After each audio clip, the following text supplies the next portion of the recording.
Muito bem, vamos agora estabelecer uma conexão direta com Belém, no Pará, onde acontece a COP30. Quem está por lá ao vivo é o repórter Sebastião Garcia. Sebastião, que vai aparecer com a gente aqui, conectado no nosso telão do AgroTarde. Sebastião, seja muito bem-vindo com a gente, viu? Uma boa tarde para você. Conta pra gente quais os destaques que você tira daí desse dia de COP e que você pode trazer pra gente aqui no nosso AgroTarde.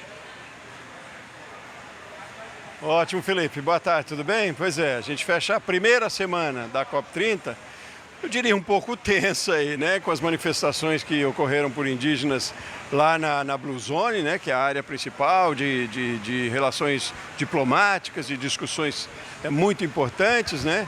Então, houve pela manhã toda a manifestação dos indígenas, a área teve que ser evacuada lá da Blue Zone, a programação foi suspensa e ainda está nessa negociação, a segurança reforçada. Enfim, o clima hoje em Belém está mais voltado para essa preocupação aí de segurança. Mas nós estamos na AgriZone, né? Fica um pouquinho mais distante, que é a área da agricultura e todas as discussões mais técnicas, eu diria, até de mercado, sobre agro, em todos os segmentos. A gente tem aqui cada dia por atividade e por tema também de discussão. E hoje pela manhã foram colocadas aqui nas reuniões, nas discussões, a questão das florestas, né, dos sistemas florestais, recuperação, o quanto isso é importante também para o mercado de carbono, colocando a possibilidade até para pequenos produtores, empresas já investem muito no mercado de carbono e também os produtores começam a se inserir neste mercado também. Então foi essa discussão pela manhã, colocando essa possibilidade e tudo isso, claro, relacionado e sempre à sustentabilidade. Agora à tarde acontece ainda nesse momento a discussão sobre o mercado de café, tudo da cafeicultura, desde a produção lá no campo, da xícarazinha que a gente toma, que dentro de uma xícara de café, esse hábito tão corriqueiro da gente, diário, tem aí um mar de questões ainda para serem discutidas, muitas coisas já feitas e bem feitas aí quando se fala de sustentabilidade, mas tem muitas questões ainda de mercado, né, do consumidor, e aí a COP30 que é um momento certo também para se discutir tudo isso. Tem aqui indústria, tem aqui a indústria internacional, eu digo até, tem aqui torrefadoras brasileiras, produtores, especialistas. É uma discussão bastante ampla que vai ainda até o final da tarde de hoje. A gente está acompanhando isso. E aí, para essa conversa aqui, que a gente traz agora no seu programa, Felipe, eu vou conversar com o Felipe Espanhol, seu xará aí, que ele é coordenador de relações internacionais da CNA e traz para a gente uma posição também desse mercado mundial, né, Felipe? Obrigado pela sua participação aqui, boa tarde. Felipe, como é que o mundo vê o nosso café? Boa tarde, Sebastião, a todos que nos assistem na tarde de hoje. A gente tem uma história muito bacana para mostrar, não só no café, no agro brasileiro como um todo, mas o café é um produto não só que faz parte do nosso dia a dia, como você vinha muito bem dizendo, mas é um produto já muito consolidado no país. Então é uma produção do qual o produtor se orgulha, que carrega toda uma história e um valor agregado, não só pela conservação ambiental das áreas onde o café já é produzido, mas também cada vez mais adicionando um produto com qualidade, com acabamento, já embalado, colocando esse produto nos mercados do mundo inteiro. E a gente, ao trabalhar essa imagem do agro, tenta trazer toda essa história junto. Os objetivos dos painéis aqui é um pouco com as associações setoriais, com as entidades internacionais do café, como a Organização Internacional do Café, hoje presidida por uma brasileira, para que cada vez mais o produto seja reconhecido, seja valorizado e a gente possa colocar aquilo que temos de melhor no mundo todo. O café brasileiro, boa parte dele, 80%, eu ouvia isso ali na palestra, sai de pequenas e médias propriedades, são pequenos produtores. Esse pequeno produtor tem acesso ao mercado internacional hoje? Como acontece isso?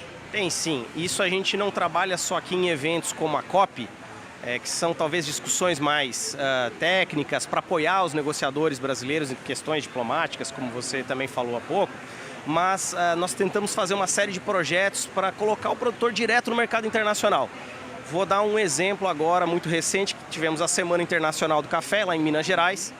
A CNA ela tem um programa chamado AgroBR, em que os produtores são preparados, a gente ajuda a formar preço, a preparar a embalagem, a montar sua estratégia de venda e organizamos rodadas de negócio.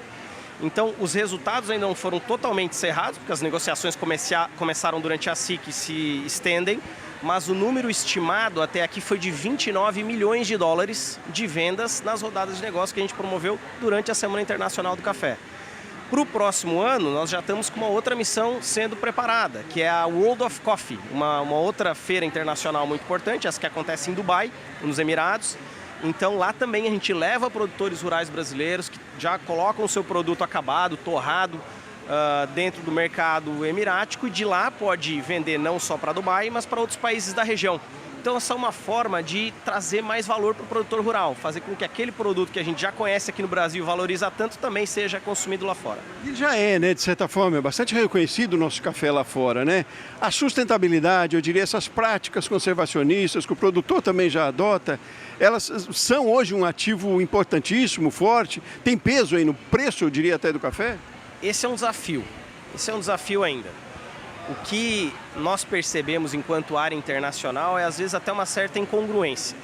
Porque cada vez mais, e especialmente numa conferência do clima, a gente discute muito isso, é necessário valorizar os ativos ambientais, e ninguém faz isso mais do que o Brasil, com as suas áreas de conservação, como você bem falou, tem um número que todo mundo já ouviu, que é os 66% de vegetação nativa preservada dentro do nosso país, imenso, mas a metade dessa área é dentro de propriedade rural, dentro de propriedade privada.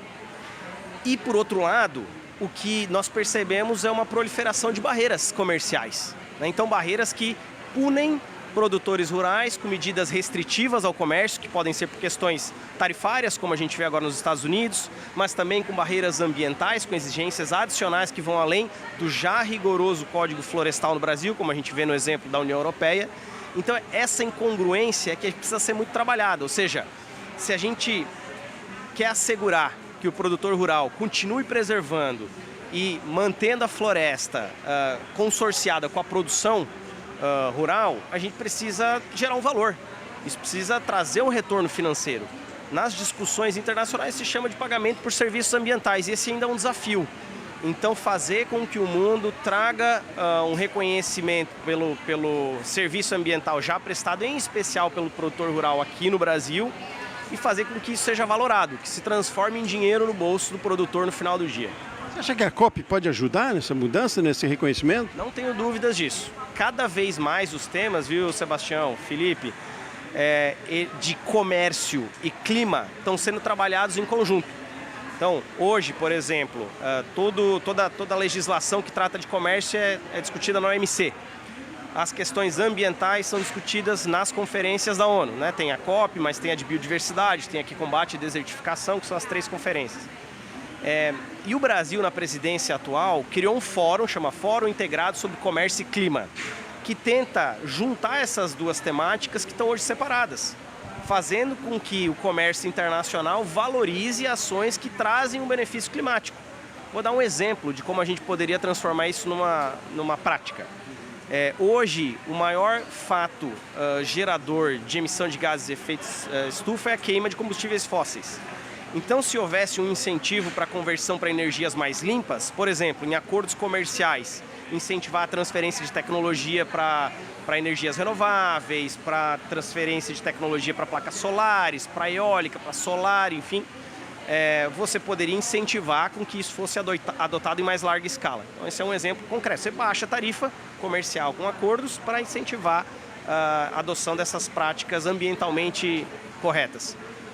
Para questões de produção de alimento, também pode-se trazer exemplos. Você beneficiando, pagando incentivos, pagando bônus para aqueles produtores que adotam essas práticas já muito bem difundidas no Brasil, como a agricultura de baixo carbono, que a gente já pratica aqui, como mantendo as áreas de conservação ambiental, de preservação ambiental dentro das propriedades, que a gente já tem esse ativo ambiental, pagando um bônus por isso. Então, são exemplos reais em que esses dois temas podem ser trabalhados em conjunto, e a gente espera que isso avance, não só aqui na COP, mas nas demais conferências que discutem esses temas.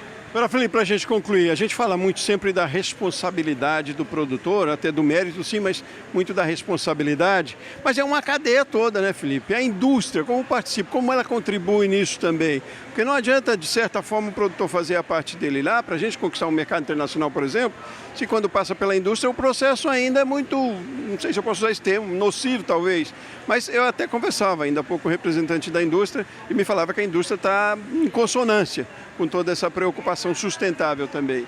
Quanto é essa responsabilidade de toda a cadeia? Isso precisa, de fato, ser pensado de maneira integrada. Você tem muita razão nisso. Hoje, a exportação de café do Brasil, na sua grande maioria, é de café verde em grãos. Nada contra isso. Eu acho que não é deixar de exportar o café que não foi processado e industrializado, mas é adicionar também cafés com mais valor agregado. Aí entra a indústria, na torrefação, já na embalagem, agregando marca, né, vendendo marca brasileira lá fora. Então, isso precisa ser pensado como uma estratégia de país. Então, por exemplo, as associações setoriais que estão aqui conosco hoje no espaço da AgriZone têm o objetivo de discutir justamente isso. Tem a indústria de cafés solúveis, de cafés especiais, junto com o Secafé, que é o Conselho de Exportadores de Café, pensando em como que a gente faz justamente essa integração, como é que a gente trabalha o reconhecimento por essa produção cada vez mais sustentável, que a gente já é exemplo aqui no Brasil, como que a gente replica esse modelo para outros países, né? Eu acho que o Brasil tem muito a ensinar. E, eventualmente, fazer com que esse volume que já é grande de café exportado possa também crescer em volume. Esse ano a gente teve uma redução em volume e um crescimento em valor pelos preços do café internacional, mas esse crescimento se dê também por adicionar cafés que têm algum tipo de processamento.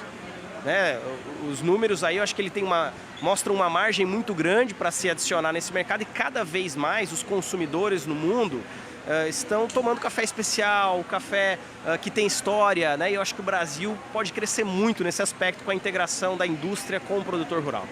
Eu disse que era a última, mas tem mais uma aí. Porque eu conversei e vi ali também no encontro um representante, o executivo da Illy Cafés, né, da Itália, que é o dono da Illy, conhecidíssima. E ele não poupou elogios ao nosso café, né, à nossa produção.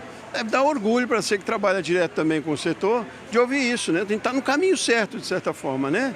Ouvindo um representante nessa indústria tão forte, tão importante também para nós, para o mercado internacional é ótimo, né? Sem dúvida.